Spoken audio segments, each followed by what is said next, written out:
untuk mendatangkan para saksi dan mempersiapkan segala sesuatu yang diperlukan, dan juga untuk membiayai 30 lebih para pengacara kredibel, maka tentu Partai Umat memerlukan dana yang cukup besar. Oleh karena itu, kami menghimbau semua sahabat, pengurus, kader dan simpatisan Partai Umat di mana saja berada, mari bersama kita galang dana untuk menyelamatkan Partai Umat.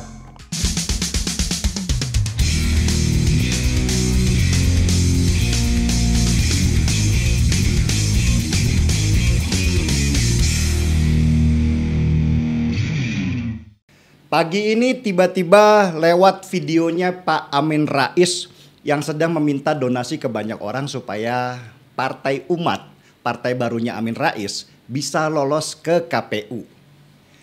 Ini menyedihkan sih, apalagi ketika melihat wajah Pak Amin Rais yang tampak sudah sangat tua dan lelah.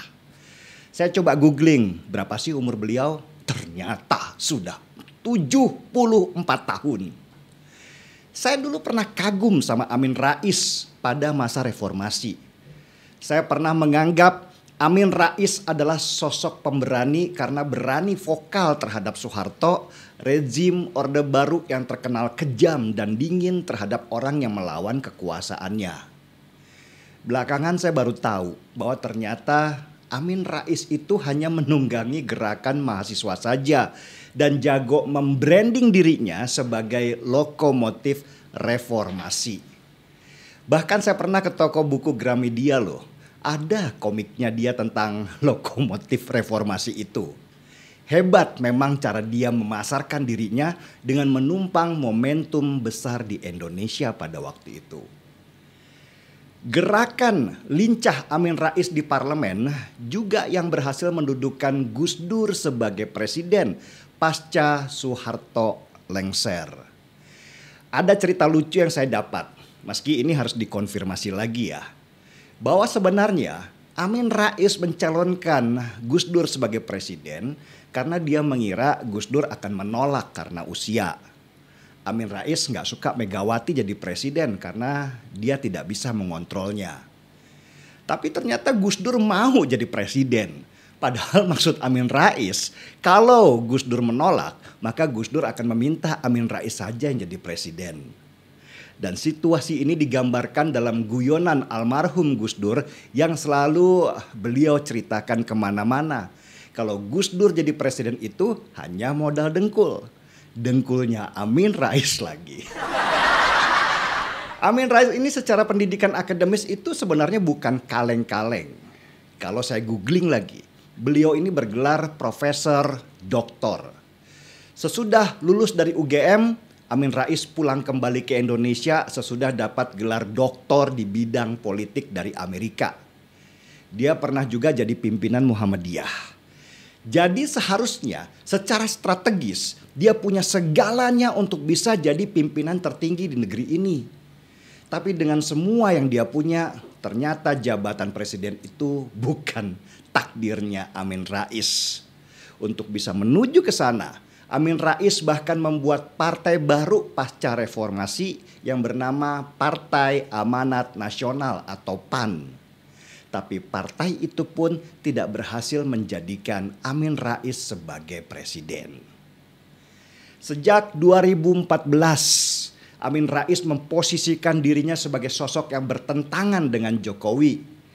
Banyak statement Amin Rais yang seakan menghina Jokowi sebagai calon presiden pada waktu itu. Seperti nazar dia pada tahun 2014. Kalau Jokowi jadi presiden, maka Amin Rais bernazar akan jalan kaki dari Yogyakarta ke Jakarta.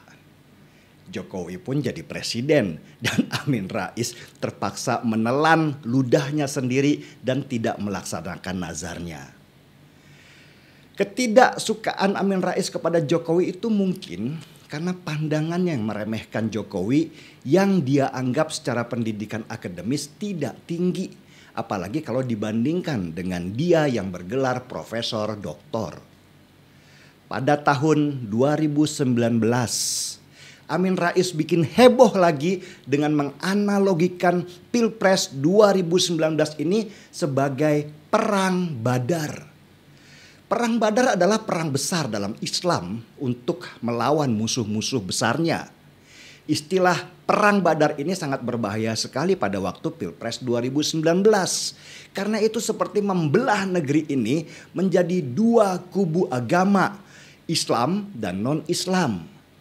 Jokowi jelas diposisikan sebagai non-Islam karena dia yang diperangi. Dan cara Amin Rais memainkan politik identitas ini, kalau waktu itu dia berhasil, berpotensi memicu perang saudara di dalam negeri.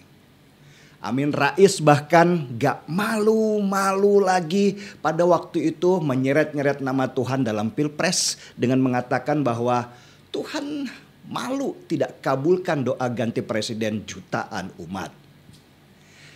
Jujur, dari rasa kagum saya pada dia saat reformasi tahun 98, perasaan itu berubah menjadi jijik karena Amin Rais menghalalkan segala cara termasuk memainkan politik agama dan mengklaim nama Tuhan sebagai kuda tunggangan politiknya.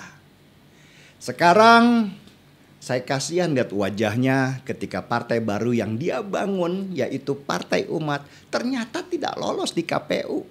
Bahkan satu-satunya partai yang tidak lolos di KPU.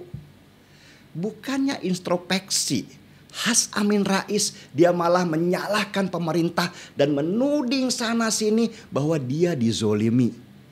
Dan tambah terenyuh lagi hati saya ketika Amin Rais bikin video open donasi supaya orang menyumbang dana ke partainya untuk modal naik pengadilan menggugat keputusan KPU. Yang saya nggak paham, pada usia setua itu nafsu Amin Rais terhadap dunia ternyata masih sangat tinggi.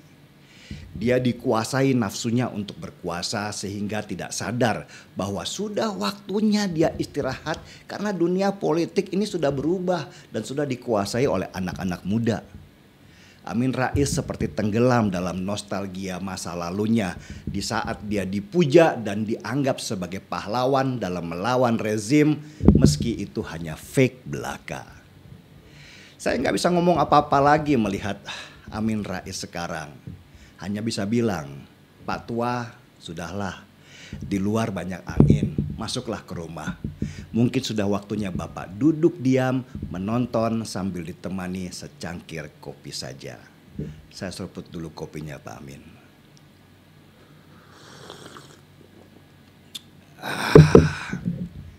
Gaspol.